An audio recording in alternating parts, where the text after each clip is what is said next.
En Mateo capítulo 5, versículo 33 al 37. Así dice la palabra de Dios. Además, oíste que fue dicho por los antiguos, no perjurarás, mas cumplirás al Señor tus juramentos. Pero yo os digo, no juréis en ninguna manera, ni por el cielo, porque es el trono de Dios, ni por la tierra, porque es el estrado de sus pies, ni por Jerusalén, porque es la ciudad del gran rey, ni por tu cabeza jurarás, porque no puedes hacer blanco o negro un solo cabello. Mas sea vuestro hablar, sí, sí, no, no, porque lo que es más de esto, de mal procede. Es interesante este pasaje del Señor Jesús. Este pasaje que otra vez, como parte del Sermón del Monte, está en aquella serie de dichos de nuestro Señor que comienza diciendo, oíste que fue hecho, pero yo os digo. Oíste que fue hecho, pero yo os digo. Y acordémonos, otra vez, me es necesario repetirlo, hermano, una y otra vez. No es que el Señor Jesús, cuando esté diciendo oíste que fue dicho, esté negando que eso fue dicho, o esté negando la validez. ¿De verdad? Claro. ¿Está negando el Señor Jesucristo que es válido lo que fue dicho anteriormente? No, cuando dice oíste que fue dicho no matarás, está invalidando todo el Señor Jesús el mandamiento de no matar.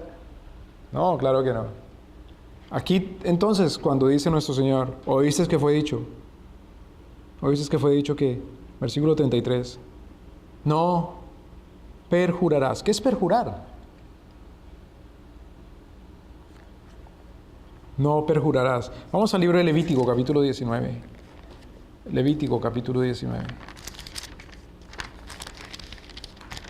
Levítico capítulo 19.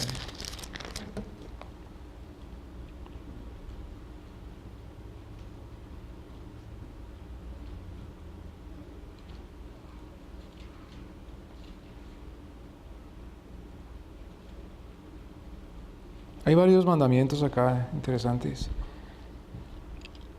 No interesantes solamente como una curiosidad, sino interesantes para vivir conforme a la santidad de Dios. Levítico capítulo 19. Mire cómo dice versículo 1 y 2.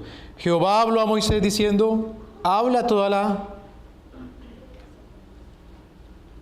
¿Cuál es la congregación?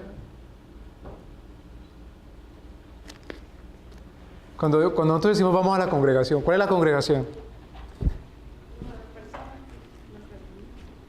Pero el Señor le dijo a Moisés, habla a la congregación, ¿y cuántos eran? O sea, unos 3 milloncitos por ahí, o 1,5 millones. Bueno, entonces, ¿cuál es la congregación? Toda la nación. La congregación no es el grupito de gente que se reúne, porque si esa es toda la congregación, entonces estamos hablando de una secta. Ya no estamos hablando de la iglesia.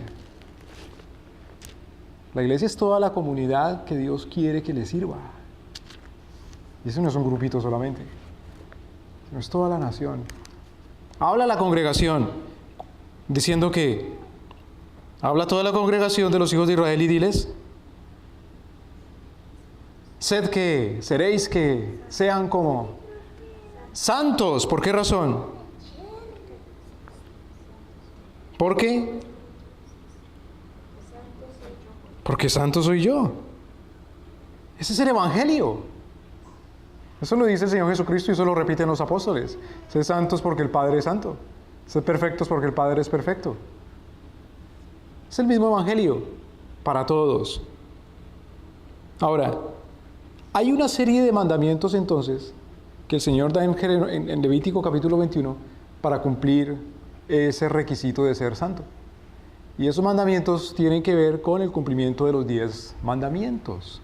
Solamente que en este caso ya más específico, más particular. Por ejemplo, versículo 3. Cada uno temerá a su padre y a su madre. ¿Qué dice mandamiento número 5? Honrar. Aquí dice cada uno ¿qué? Temerá. Mis sábados guardaré, yo Jehová vuestro Dios. ¿Qué dice el cuarto mandamiento? Honrarás el día de reposo. ¿Cuál es el reposo? El reposo en Cristo. Versículo 4. No os volveréis a los ídolos, ni haréis para vosotros dioses de fundición, yo Jehová vuestro Dios. ¿Qué dice el mandamiento número 1 y número 2? No tendrás dioses ajenos de mí. No tendrás dioses ajenos delante de mí, no te inclinarás delante de imágenes, honrándolas. Versículo número... Fíjese, versículo 9. Cuando segareis la mies de vuestra tierra, no segarás hasta el último rincón de tu campo, ni espigarás tu tierra segada. ¿De qué está hablando ahí? Cuando recoja una cosecha, no va a recoger hasta el último granito. ¿Por qué? Versículo 10. No rebuscarás de tu viña, ni recogerás los granos caídos de tu viña. ¿Por qué? Porque son para el pobre y para el extranjero. Eso es santidad. Yo pensaba que santidad es estar ahí quietico y no hacer nada. Santidad es ser misericordioso. Aparte algo de lo que Dios le da, y sea misericordioso con el que está en necesidad. Ahora, fíjese versículo 11. No hurtaréis. ¿Qué es hurtar? Robar. Negar o quedarse con lo que es de otro.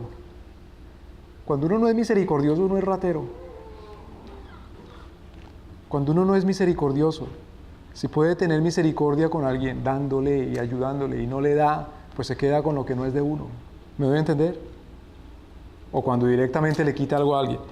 Ahora, fíjese que el versículo 11 es interesante, que en el mismo versículo entrelaza estos mandamientos. No hurtaréis, que es el mandamiento número 8, y no engañaréis ni mentiréis ninguno a su prójimo, que es el mandamiento número 9. El mandamiento número 8 y el mandamiento número 9 están entrelazados en el versículo 11. ¿Por qué? Porque engañar a alguien es robarle. Mejor dicho, cuando se engaña a alguien, ¿para qué se le engaña? Para obtenerle algo. Para quitarle algo. Esto está entrelazado. Claro. Versículo 12, ahora mire, muy importante. No juraréis en mi nombre con mentira. ¿Qué es lo que quiere decir entonces perjurar? ¿Qué es lo que quiere decir perjurar? Otra vez, el Señor Jesucristo dice en el Sermón del Monte: ¿oíste que fue dicho por los antiguos? No. Perjurarás. ¿Qué es lo que quiere decir perjurar? ¿Jurar qué? Versículo Levítico, capítulo 19, versículo 12. Y no juraréis falsamente. No juraréis en mi nombre con mentira, ni profanarás el nombre de tu Dios, yo Jehová. Y ese es el mandamiento número 3. No mencionar el nombre del Señor en vano. Fíjense que todo está íntimamente relacionado. ¿Me explico? Todo está íntimamente relacionado. No se puede cumplir, perdóneme, no se puede dejar de cumplir un mandamiento cuando ya está dejando de cumplir otro inmediatamente. Es decir, si se jura en falso, no solamente está mintiendo, sino que también está usando el nombre del Señor en vano, sino que también está codiciando, porque lo hace para codiciar alguna cosa, está codiciando, y necesariamente está robando si es que lo obtiene ya. Y necesariamente entonces está también adorando ídolos, demonios. ¿Me explico, hermanos? Entonces, cuando dice el Señor Jesucristo en el Sermón del Monte: oíste que fue dicho por los antiguos, no perjurarás, sino que le cumplirás al Señor tus juramentos. ¿Qué es jurar con mentira entonces? Porque el Señor dice otra vez, el mandamiento que el Señor le da a Moisés para que se lo dé a la congregación, es decir, que se lo dé al pueblo. El mandamiento es: no juraréis en mi nombre con mentira. ¿Qué es jurar con mentira? Perjurar. ¿Cuándo se perjura o cuándo se jura con mentira? Primero, ¿cuándo dice que vio cuando realmente no vio? ¿Cuándo dice que oyó cuando realmente no oyó? Ahora, eso es simple. Es un sentido común. El sentido común se basa sobre la Escritura. No al contrario, la Escritura no se basa sobre ningún sentido común. El sentido común se basa sobre la Escritura, se empieza con la Escritura. Según dice la Escritura, no se puede usar el nombre del Señor y jurar con base en mentira, según la Escritura.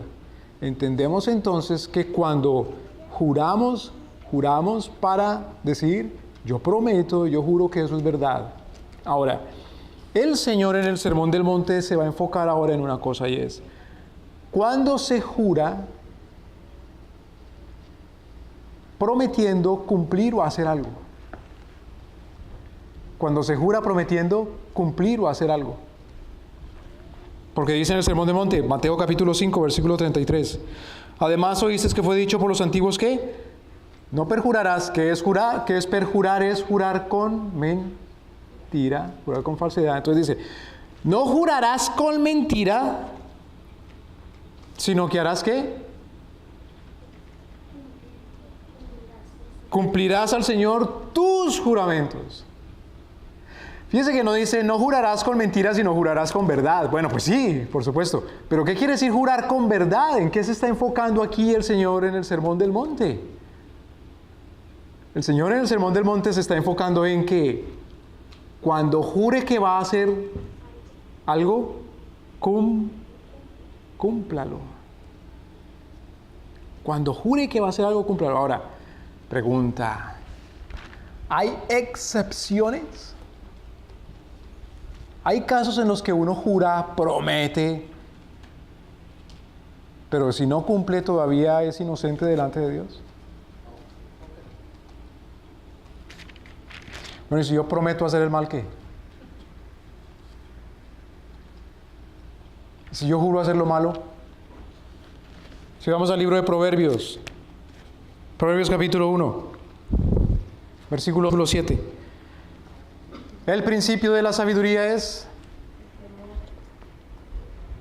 El principio de la sabiduría es el temor a Jehová. Es el principio de la sabiduría. ¿Cómo se sabe si somos sabios?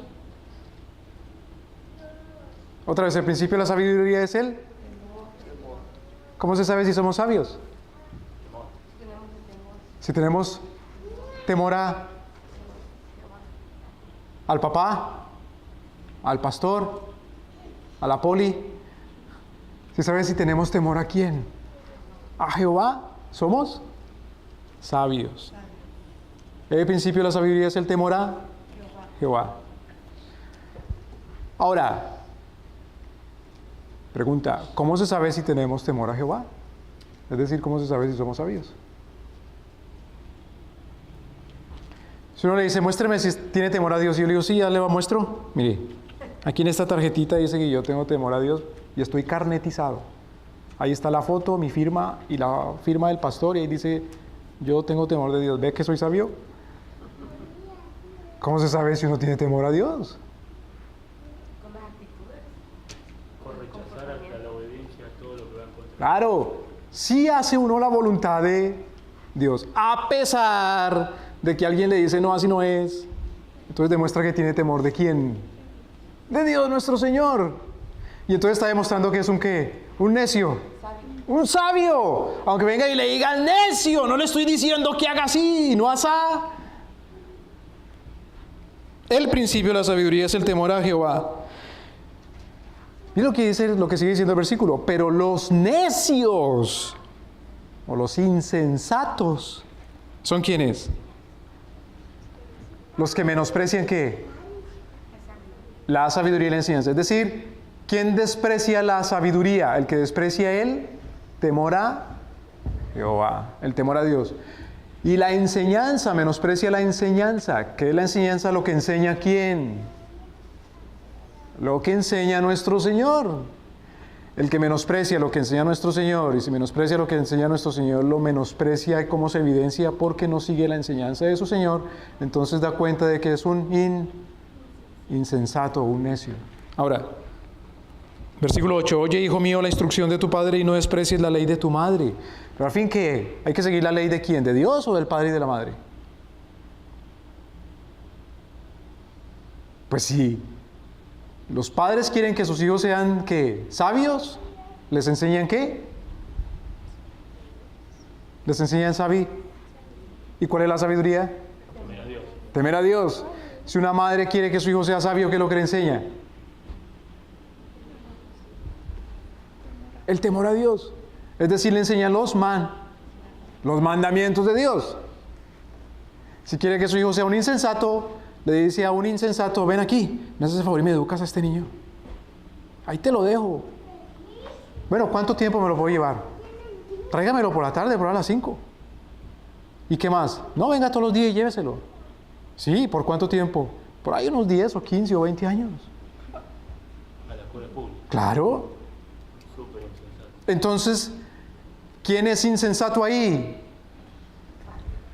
El padre. Es un viejo insensato. Es lo que dice ahí. Que es un necio. Que no tiene temor de Dios. Ahora, mire lo que dice.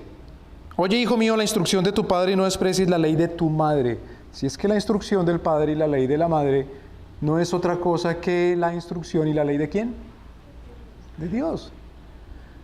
Claro, uno le dice al hijo, mire, hágame el favor y no diga mentiras. ¿Cómo así, papá? Sí, no diga mentiras. Pero no es que uno esté haciendo leyes ahí, simplemente está repitiendo lo que Dios dice, nuestro Señor está enseñando. Ahora, mire, muy importante, versículo 9 y 10, porque adorno de gracia serán a tu cabeza y collares a tu cuello. No es que yo quiero el bien para mi hijo, por eso se lo doy a los insensatos. ¿Le quiere poner un collar de qué? ¿Le quiere poner un adorno de qué? ¿De gracia? Pues entonces enseñaré mejor el temor a Dios. Versículo 10, hijo mío. Ahora, si los pecadores te quisieren engañar, ¿quiénes son los pecadores? Cuidado, todos somos pecadores. Pero aquí en este contexto, ¿a quién se está refiriendo los pecadores? A los que no tienen temor de Dios. Sí, los que no tienen temor a Dios. ¿Por qué no tienen temor a Dios? Porque le tienen más miedo a los hombres. ¿Y cómo se sabe que le tienen más miedo a los hombres? Porque aprecian las leyes de los hombres más que la ley de Dios. Si te quieren engañar, haz que obedéceles, síguelos. Si te quieren engañar, haz que no consientas. ¿Qué quiere decir consentir? ¿Cuándo se dice que un hijo es consentido?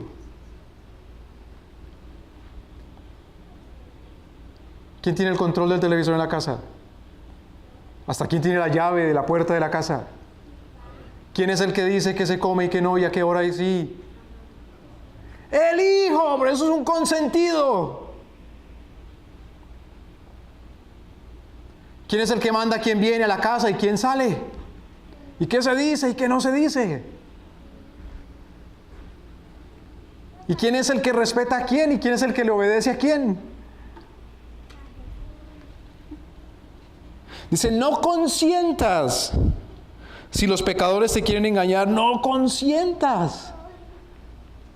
Es decir, no los siga, no les obedezca. No, pero es que yo ya juré. Y como nuestro Señor dice, cumplirás tus juramentos, pues ya me tocó. ¿Sí?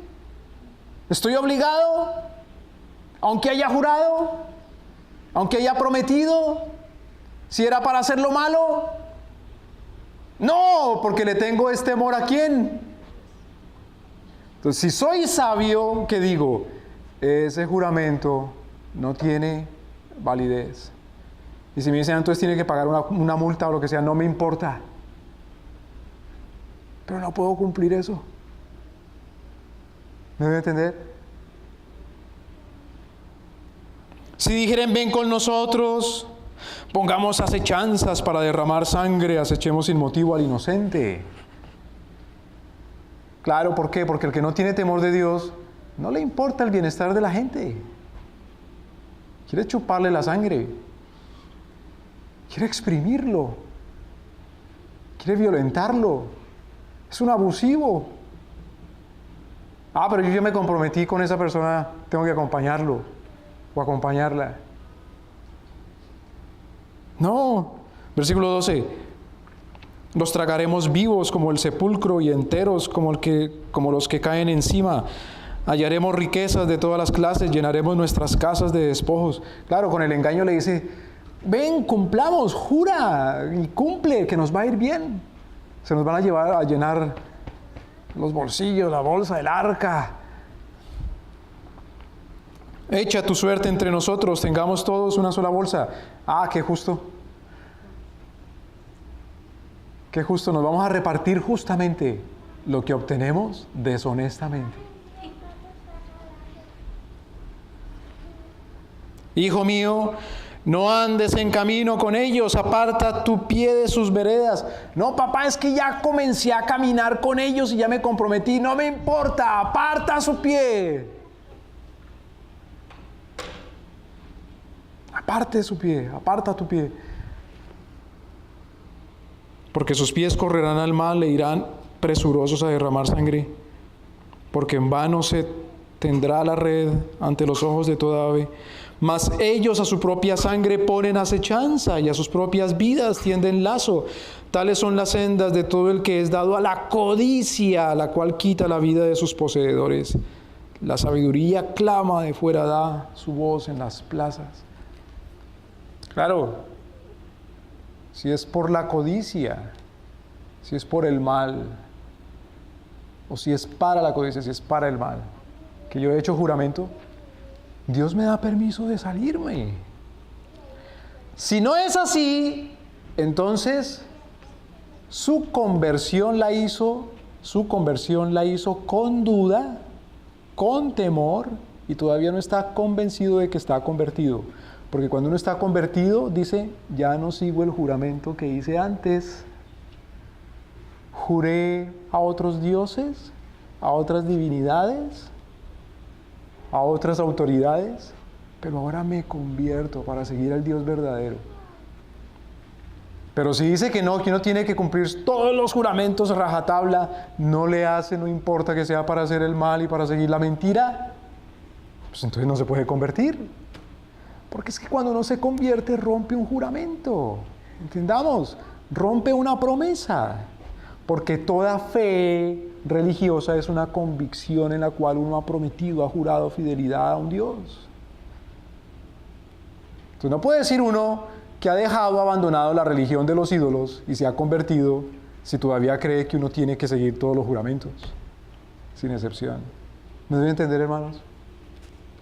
Entonces, nuestro Señor se enfoca en que, oíste que fue dicho a los antiguos, no perjurarás, es decir, no juraréis en falso, no juraréis con mentira, sino que cumpliréis vuestros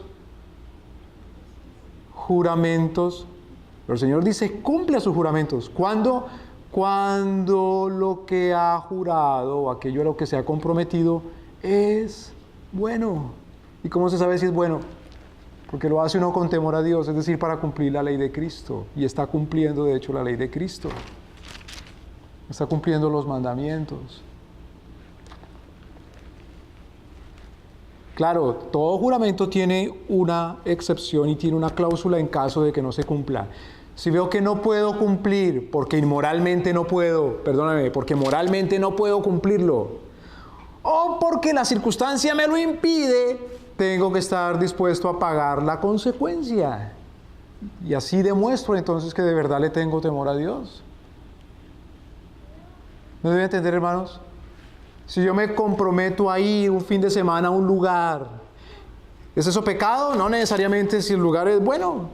Pero resulta que se presenta un asunto más importante que no puedo eludir. Pues digo, no puedo ir. Dice, no, pero ya se comprometió y ahora me sale a mi caro. Bueno, pues yo le pago entonces. Y así demuestro que estoy cumpliendo la ley de Dios. ¿Me doy a entender, hermanos? Entonces, cumplirás tus juramentos. Todos tus juramentos. Está encerrado dentro de aquello que dice el apóstol Pablo. Todo me es lícito, pero no todo me conviene. ¿Qué es todo lo que es lícito? ¿Qué es todo lo que es lícito? ¿Lo que qué? Es permitido. ¿Qué es todo lo que es lícito? ¿Lo que permite quién? Dios. La ley ¿Cuál ley? De Dios. terrenal. No, cuando dice todo me es lícito. Si hay una ley terrenal que es mala, ¿es lícita? Claro que no, es ilícita. No, pero por ejemplo, yo No, porque Pablo dice todo me. Sí, por ejemplo, no sé, yo pienso así como, me es lícito tomar el tiempo que yo quiera, por ejemplo, en lo actual, ver televisor todo el día, si yo quiero. Eso es lícito. Sí, nadie me va a decir que está mal eso. Bueno, O sea, pero claro, no delante de Dios, por supuesto. para Dios, ¿qué es lo que es lícito y lo que no es lícito? Lo que está escrito en su palabra. Claro. Entonces, cuando Pablo dice todo me es lícito.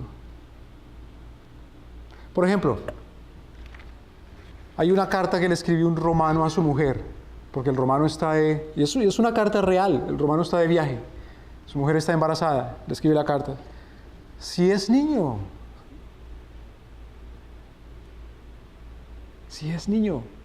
nuestra casa se llenará de alegría. Si es una niña, ya sabes qué hacer con ella. ¿Era eso lícito o ilícito para el mundo? Lícito. Pero Pablo está hablando ahí, incluida esa ley entre comillas, o ese estatuto, ¿está hablando Pablo ahí de que eso también es lícito? No, cuando dice Pablo todo me es lícito, es todo lo que es lícito. Y para el cristiano, para la mentalidad cristiana, no puede haber una cosa lícita que sea en contra de la voluntad de Dios, en contra de su ley. Sin embargo, Pablo dice, pero no todo me conviene. No porque algo me dé lícito puedo hacerlo, porque depende de la circunstancia, del tiempo y del lugar y con quién yo estoy. ¿Me deben entender, hermanos? El hecho es santo, el hecho matrimonial, pero eso no quiere decir que todo eso es lícito, pero no quiere decir que siempre sea conveniente. ¿Me explico? El Señor dice, estos alimentos son buenos para que coma. Es decir, puede comérselo lícitamente, pero no todo conviene a toda hora y a todo lugar. El Señor dice, es lícito que beba alcohol. Claro que sí, pero no todo me conviene, no puedo beberme todo lo que yo quiera. O a cualquier hora que estoy manejando. Entonces es Dios nuestro Señor el que lo regula.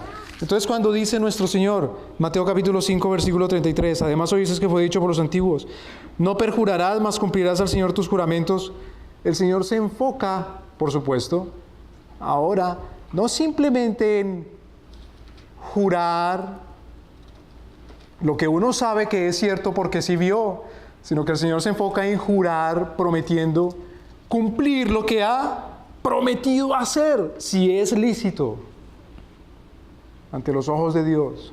Ahora, versículo 34. Pero yo os digo, no se queda solamente ahí, en que cumplirás siempre tus promesas. El Señor se ha enfocado y ha dicho, vas a cumplir lo que prometes, pero ahora el Señor continúa. ¿Qué más quiere decir, Señor, el mandamiento de no perjurar? ¿Qué más quiere decir el mandamiento de no jurar en falso? Bueno, versículo 34, pero yo os digo, no juréis en ninguna manera. No, ahora sí me confundiste. Ya no, ya me voy de aquí. Porque primero dice que cumple los juramentos y ahora dice que no jura.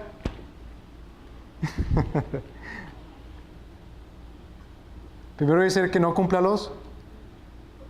que cumpla los juramentos. Y ahora dice que no jure. Ahora sí me confundiste. Cuidado. ¿Qué es lo que dice el Señor? Yo os digo, no juraréis en ninguna manera. ¿En ninguna manera cómo? No en ninguna manera que nunca juraréis, sino en ninguna manera así. Ni por el cielo, porque es el trono de Dios, ni por la tierra, porque es el estrado de sus pies, ni por Jerusalén, porque es la ciudad del gran rey, ni por tu cabeza jurarás, porque no puedes hacer blanco o negro un solo cabello, sino que vuestro hablar sea sí, sí, no, no. Es decir, el Señor ratifica lo que ha dicho anteriormente, cumplirás. Si dices sí, harás sí, y si dices no, harás no. Tú no es que el Señor esté diciendo, cuidado, no vuelva a jurar nada ni comprometerse, porque decir que no vuelvo a jurar, ¿qué quiere decir? No me vuelvo a comprometer. Entonces, ¿qué estaría diciendo el Señor? No te cases, porque ¿qué es el matrimonio? Es un juramento. ¿Qué es lo que está diciendo entonces el Señor cuando dice no juraréis? Y de verdad no jurar quiere decir no jurar en absoluto. Pues no haga ningún compromiso. No, porque entonces pues no puede uno aceptar ningún trabajo, porque cuando hace un trabajo, ¿qué le preguntan? ¿Lo va a hacer? ¿Lo acepta o no? Dice, espérese, porque voy a abrir Mateo capítulo 5, versículo 33, 34, porque el Señor dice que no me compromete. Pero eso le pasa a uno cuando agarra un versículo de la Biblia y se lo lleva y no tiene en cuenta el resto de la Biblia.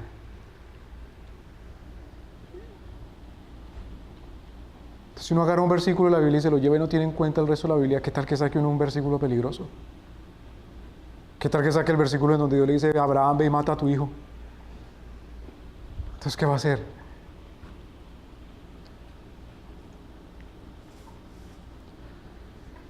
No jurarás de ninguna manera. ¿Cómo, Señor? Bueno, pues ni por el cielo, ni por la tierra, ni por tu cabeza, ni por Jerusalén, ni por el templo. ¿A qué te refieres, Señor?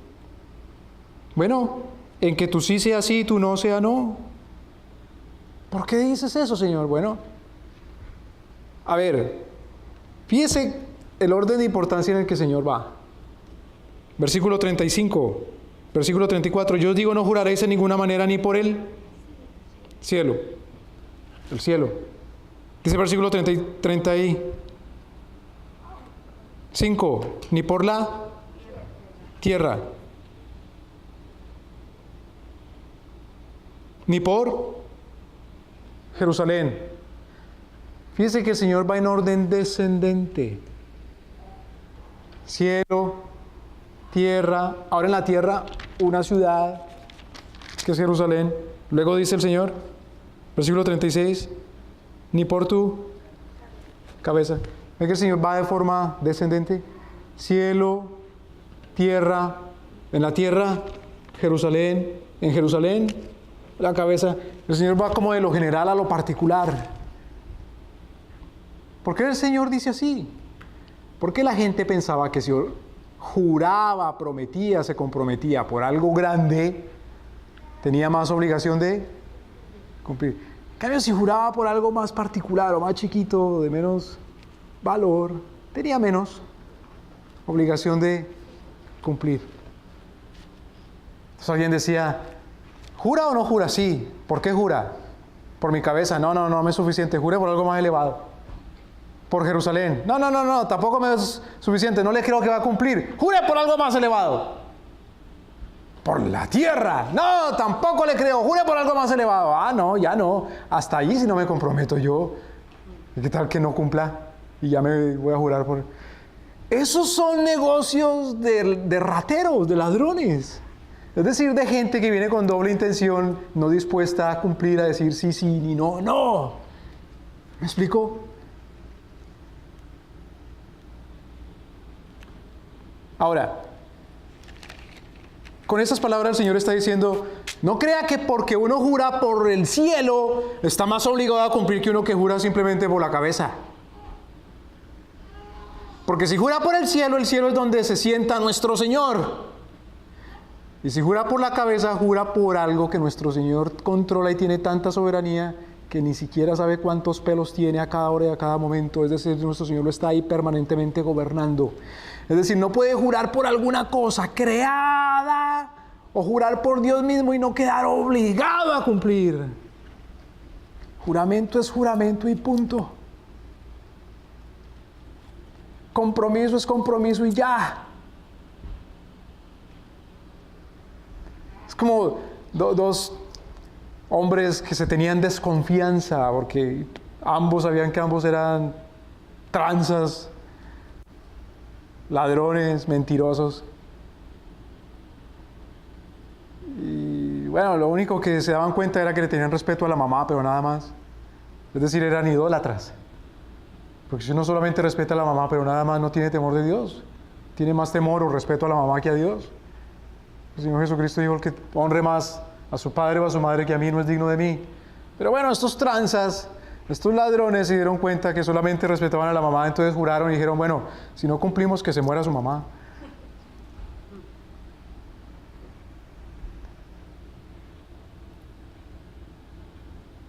Pero si uno entiende que Dios es Dios, y si uno entiende que el Señor gobierna sobre todo en la vida, entiende uno que no hay absolutamente nada en la creación en donde Dios no sea Dios y Señor. Y por lo tanto tiene que cumplir. A menos que el juramento sea, para cometer o para hacer algo que Dios no quiere que hagamos. A menos que sea algo que no conviene. O a menos que definitivamente no pueda uno porque pone en riesgo un valor mayor, pero entonces en ese caso está dispuesto a pasar la pena y la vergüenza por no cumplir y tiene que pagar algo. ¿Me doy a entender, hermanos? A los hijos hay que enseñarles a cumplir. Y si no cumplen, pues que paguen. ¿Cómo van a pagar? Si no tienen nada, bueno, hay que hacerles pagar de alguna manera. Y claro, cuando no se cumple algo porque se comete una inmoralidad, hay que hacerles pagar. ¿Cómo se les hace pagar? ¿Cómo se les hace pagar? ¿Qué dice la Biblia? ¿Cómo se les hace pagar? No, pero es que yo le tengo más miedo al hombre, al Distrito Unificado de Educación de las escuelas de no sé qué, del ministerio y de la secretaría de no sé qué más. No, ¿qué dice la Biblia? ¿Que cómo tiene que pagar? Tiene que dolerle. Tiene que usar la vara. Tiene que pagar. Si no se puede comprometer y ya juró y el juramento es válido porque no era pecado, pero no puede, pues tiene que pagar. Es decir, tiene que pedir perdón, tiene que pedir disculpas, tiene que pasar la vergüenza. No es el papá que va a decir, venga que yo vengo a pedir perdón por mi hijo. Hay que enseñarle, decirle, sí, yo vengo a pedir perdón por mi hijo, pero usted, mi hijito, diga, qué pena que no puedo, discúlpeme. Y si tiene que pagar algo material, porque lógicamente hizo un daño, pues tiene que pagarlo. ¿Me doy a entender, hermanos? Es tan grave en la Escritura que, por ejemplo, si una persona juraba falsamente, jura falso, es un falso testigo, para hacer que a otro ser humano lo dañen, y se dan cuenta que este era un falso, a este falso le ponen la pena que se suponía que iba a pagar el otro inocente. Entre niños suele uno acusarse para librarse. Si uno se da cuenta que el niño es un testigo falso, ¿qué tiene que hacer? Hacerle pagar lo que el otro se suponía que iba a pagar, que era inocente. ¿Me doy a entender, hermanos? Si en ese sentido está uno temeroso delante de Dios permanentemente, rogándole y suplicándole que lo perdone. En aquel tiempo, la gente decía, y así, ahora, otra pregunta, ¿por qué la gente decía, si juras por el cielo estás más obligado que si juras por la tierra, que si juras por Jerusalén, que si juras por la cabeza? ¿Por qué la gente pensaba eso? Porque los mismos pastores enseñaban esa porquería. ¿Qué decían los pastores? Pues más importante Jerusalén que la cabeza. Es decir, eran idólatras. ¿Y por qué decían que era más importante Jerusalén? Porque ahí estaba ¿qué? El templo. Y ellos adoraban el templo, es decir, adoraban su iglesia, adoraban su religión. ¿Y por qué? Pues porque les convenía, porque ellos eran los jefazos del templo. Es decir, se habían convertido en unos mafiosos. Porque cuando uno tiene autoridad y ejerce esa autoridad, pero es una autoridad ilegítima, eso se llama una mafia. Puede que sea una mafia de una institución respetable como una iglesia, pero es mafioso al fin y al cabo. ¿O es que es más mafioso uno porque tenga dientes de oro, carro de oro, que porque tiene un carro de palo como el de Picapiedra? Es igual de criminal. Por eso nuestro Señor dice, es la conclusión, versículo 37, que vuestro hablar sea sí y no. Lo que es más de eso es pecado. El apóstol Pablo, por ejemplo, jura. Miremos el libro de Romanos. Romanos capítulo 9, 1, 2 y 3. Digo la verdad en Cristo, no miento, y mi conciencia me da testimonio en el Espíritu Santo. Yo digo la verdad en Cristo y no miento. Fíjese lo que está diciendo Pablo. Estoy jurando, no estoy mintiendo, estoy diciendo la verdad. No se necesita usar la palabra juramento para estar jurando.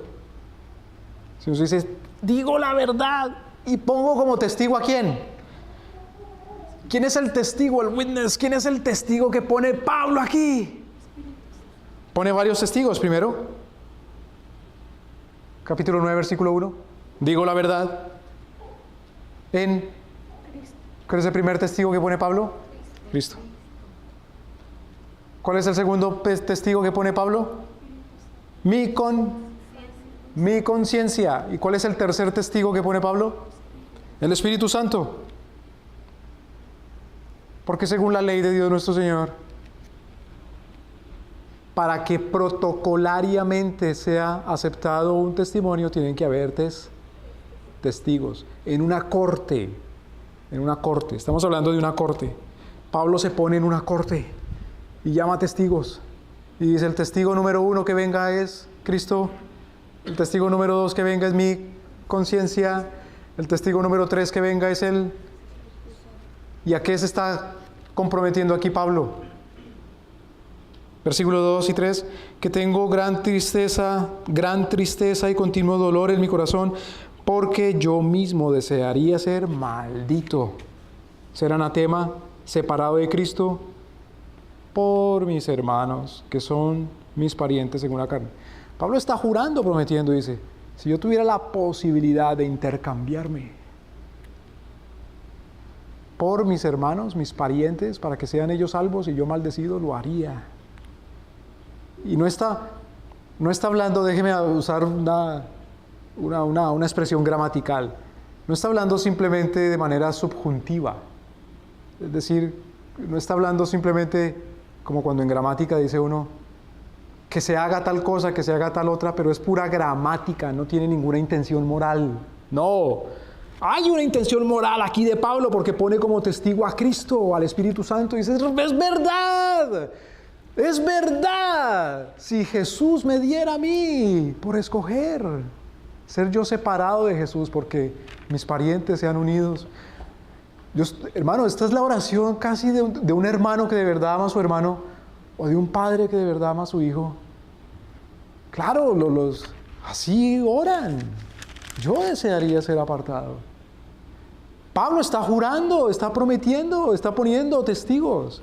Entonces, cuando nuestro Señor Jesucristo dice, no juréis, no está diciendo no se comprometan, sino no juréis en ninguna manera, ni por el cielo, ni por la tierra, ni por Jerusalén, ni por vuestra cabeza, como diciendo nuestro Señor. No juréis de esa manera como hacen los impíos, los paganos, que creen que hay juramentos que son más obligatorios que otros, con base en los testigos que traen, o con base en aquello que mencionan para jurar. Como aquellos que decían, si no es verdad que se muera su mamá. ¿Sabe que la mafia, la Cosa Nostra, la Cosa Nostra era el nombre que le daban los mafiosos italianos e italianos del sur de Italia y de la isla de Sicilia, a sus organizaciones delictivas? ¿Sabe que hacían una ceremonia cuando aceptaban a un nuevo miembro de la Cosa Nostra? Y lo ponían a jurar. Claro, tenían que hacer las cosas muy protocolarias. ¿Cuál era el juramento? Decían, si yo no cumplo y yo traiciono a esta familia, que me pase a mí como le está pasando a este. ¿Y este era quién? ¿Y qué era lo que le pasaba? Agarraban la imagen o la foto de un santo y la quemaban. Dice, si se atreve a quemar a un santo, que así me pasa a mí también, si traiciono a esta familia. Es decir, el juramento era religioso. Todo juramento es religioso. Los juramentos que se hacen protocolaria o ceremonialmente más formales ponen la mano sobre la Biblia para jurar. ¿Se acuerdan, por ejemplo, como cuando la toma de posesión de los presidentes y ponen la mano sobre la Biblia para jurar? Mire esta anécdota tan interesante. Hay un señor que se llamaba un tal Jefferson. Jefferson decía que creía en Dios, pero no totalmente en Dios. Entonces, ¿qué hizo con su Biblia? Tachó el nombre de Dios en toda la Biblia. Cuando se tacha el nombre de Dios en la Biblia, ¿sigue siendo la Biblia? No, ya no. Pues la Biblia es la palabra de quién. Y si se tacha a Dios, ¿qué queda? Pues palabra. Meras palabras. Si uno jura pero no cree en Dios, está jurando entonces a nombre de otro Dios. Es un juramento religioso. Eso es lo que hacen los masones. Es decir, la gente que no tiene de verdad temor de Dios nuestro Señor, sino que tienen temor del hombre. Entonces juran a favor de qué? De un pueblo, de una nación o de Él mismo, pero no a favor de Dios nuestro Señor. Cuando nuestro Señor dice, ni por el cielo, porque es donde Dios tiene su trono, ni por la tierra, porque es donde Dios pone sus pies, ni por Jerusalén, porque es la ciudad del Rey. ¿Quién es el Rey? Cristo. Ni por la cabeza, porque Dios es el soberano aún sobre la cabeza y sobre los pelos. Es con base en Dios nuestro Señor. Todo el que está jurando, aunque no crea en Dios nuestro Señor, todo el que está jurando ya quedó ligado por Dios, porque todo juramento es religioso. Quedó ligado por nuestro Señor. No hay absolutamente nada en donde Dios no sea soberano. Ahora, para terminar, el Sermón del Monte lo comienza nuestro Señor diciendo, dichosos los bienaventurados, ¿quiénes? Los que son pobres porque de ellos es el reino de Dios. Esta enseñanza, como todas las del Sermón del Monte, tiene que ver con el reino de Dios y quiénes son los pobres en espíritu. El pobre en espíritu es un sabio. ¿Por qué? Porque tiene temor de Dios nuestro Señor y por lo tanto cumple sus promesas. Y por lo tanto, si se ha comprometido con algo ilícito, pues no lo cumple, aunque tenga que pagar el precio. Amén. Oremos.